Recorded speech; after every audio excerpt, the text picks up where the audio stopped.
Everyone, good morning. তোমাদের সকলকে স্বাগত মনিকা ডেলি ব্লগে। ব্লগটি দেখতে থাকো, আশা করি তোমাদের খুব ভালো লাগবে। এখন বাজে সকাল এই 8টা কি 8:30। তা সকালবেলায় বিছানা তুলেছি, কিন্তু সেইভাবে ভালো করে তোলা হয়নি। তাই এখন বিছানা টিছানা ঝাড়বো বলে আবার চলে আসলাম, কারণ বিছানা তুলেছি কিন্তু ঝাড়া হয়নি। তাই এখন বিছানাটা তুলে নিয়ে তারপর ঠাকুর জাগিয়ে চা করতে যাব, কারণ অনেকটাই বেলা হয়ে গেছে ঘুম থেকে উঠতে। এই দেখো, এখন বিছানাগুলো ভালো করে গুছিয়ে নিয়ে তারপর ঠাকুর জাগাতে যাব। এ দেখো, ঠাকুর ঘরে এসে প্রত্যেক দিন সকালবেলা একটা করে ধূপকাঠি ধরাই। তা এই ধূপকাঠিটা ধরানো হয়ে গেছে। এখন এই ঠাকুর জাগিয়ে ধূপকাঠি সারা ঘরে দেখিয়ে চা বানাবো। রান্নাঘরে চলে এসেছি চা বানাতে। এই দেখো, চায়ের জলটা ফুটছে।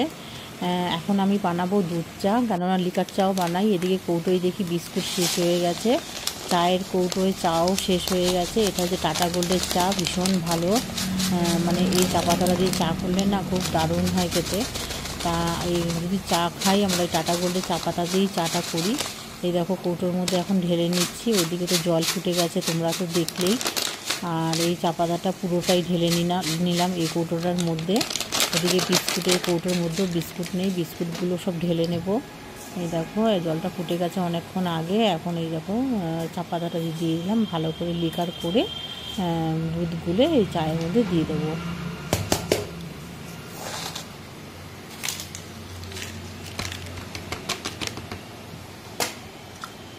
আর এই বিস্কুটটা শুধু আমিই খাই, কারণ এই বিস্কুটটা কেউ খায় না।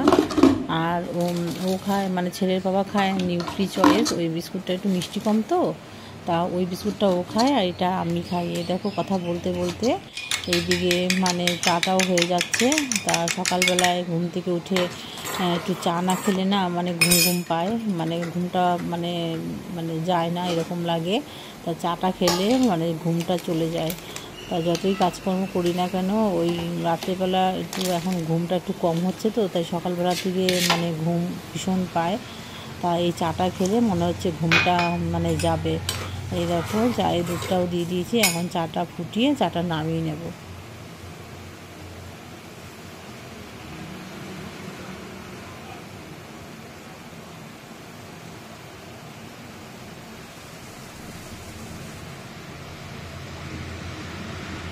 এক কাপ চা চিনি ছাড়া আগে নামিয়ে নিয়ে তারপরে এই এক কাপ চায়ের মধ্যে চিনিটা দিয়ে দিলাম, কারণ ও সকালবেলায় চিনি ছাড়া চা খায়, আর আমি চিনি দিয়ে খাই হালকা, খুব বেশি মিষ্টি খাই না। এইদিকে দেখো, এটা হচ্ছে চিনি ছাড়া চা, এটা ওকে এখন দিয়ে আসবো। কি নিয়ে এসছে দাদা? তো দেখি। তারপরে এবার রান্নাঘরে চলে আসলাম, বাজার থেকে মাটন নিয়ে এসছে। পয়লা বৈশাখের দিনও খেয়েছিলাম, আর তার আগে 10-12 দিন আগেও খেয়েছিলাম, কিন্তু বেশি মাটন খাওয়া হয়ে যাচ্ছে, কারণ একটু খেতে ভালোবাসছে মাটনটা। আগে তো খুব একটা বেশি খেতে, তাই জন্য ওই ছেলের জন্য অল্প অল্প করে নিয়ে আসে। ওই ছেলেও খায়, আমিও খাই, ও খায় না। এই দেখো, এখন সব মাটনগুলো ভালো করে ধুয়ে নিচ্ছি। আর মাছ নিয়ে এসেছিলো, পাবদা মাছ। রান্না করবো হচ্ছে আম দিয়ে টক ডাল, পাবদা মাছ, আর হচ্ছে এই মাটন, আর কিছু ভাজা একটা করব। এই করতে টাইম অনেকটাই চলে যাবে, কারণ এখনও পর্যন্ত কিছুই জোগাড় করা হয়নি, রান্না সবজি কাটা হয়নি। এদিকে শুধু মাংসটা আগে থাকতে ধুয়ে একটু ম্যারিনেট করে রাখবো, তাই জন্য মাংসটা ধুয়ে নিচ্ছি, মাছটাও ধোয়া হয়নি এখনও। এই দেখো, কথা বলতে বলতে মাংসগুলো আমার ধোয়া হয়ে গেল।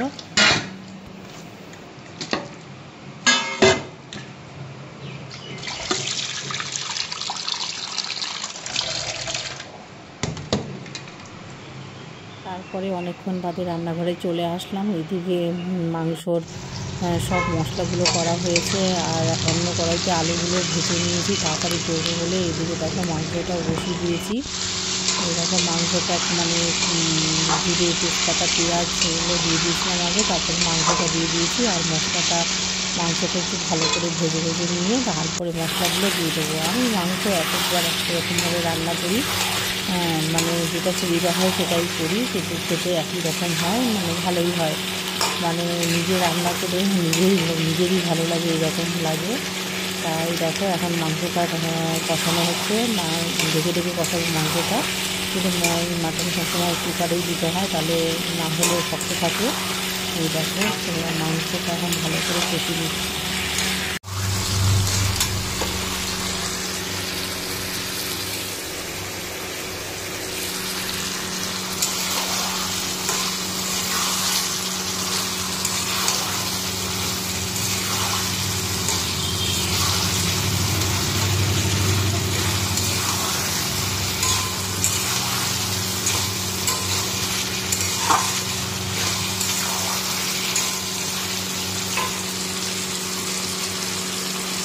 এদিকে মাংসটা দেখো ঢেকে রেখেছিলাম, কত সুন্দর ভাত করে দিয়েছে। মাংসটা ঢেকে ঢেকে কষালে না ভীষণ মানে ভালো হয় খেতে। আর এদিকে দেখো মাংসটা তো কষাতেই রয়েছি, ভালো করে কষিয়ে নিয়ে তারপর কুকারে দেবো। আর আজকে আলু দিয়ে রান্না করবো। আর মাটনে না একটু আলু বড় বড় করে দিলে খেতে ভীষণ ভালো লাগে। গরম ভাতে তো মনে হয় আলু আর ঝোল দিয়েই খাওয়া হয়ে যায়, খুব ভালো লাগে গরম গরম। আর আমি সবসময় ছেলেকে গরম গরম রান্না করে নিয়ে চলে যাই খাওয়াতে, কারণ আমি মাটনটা খেতে ভালোবাসি তো, তাই জন্য তাড়াতাড়ি রান্না করে ছেলেকে খাইয়ে দিই আগে, তারপরে বাদ বাকিগুলো পরে রান্না করি। এটাকে কতটা মাটনটা কেটে দিয়েছে, সেদিকে কাটা হয়নি, আটা রয়েছে। মটনটা খুব ভালো করে কষিয়ে নিচ্ছি। এদিকে দেখো মাংসটা ভালো করে কষানো হয়ে গেছে, সুন্দর তেল ছেড়ে দিয়েছে। ছেলের জন্য 2 পিস কষানো তুলে রাখছি, কারণ আমার ছেলে কষানোটা খেতে ভীষণ ভালো লাগে। কারণ ছোটো থেকে তুলছি, কারণ এখানে সিদ্ধ হবে ভালো না, সিদ্ধ খেতে পারবে আর কি। যদি বড় তুললে না ছিঁড়ে খেতে পারবে না, তাই জন্য ছেলের জন্য একটু কষানো তুলে রেখে বাদবাকিটা কুকারে দিয়ে গরম জল করে কুকারে দিয়ে দেবো। আর ওদিকে তো ছেলে খাওয়ার জন্য বসে আছে, খেতে দেবো।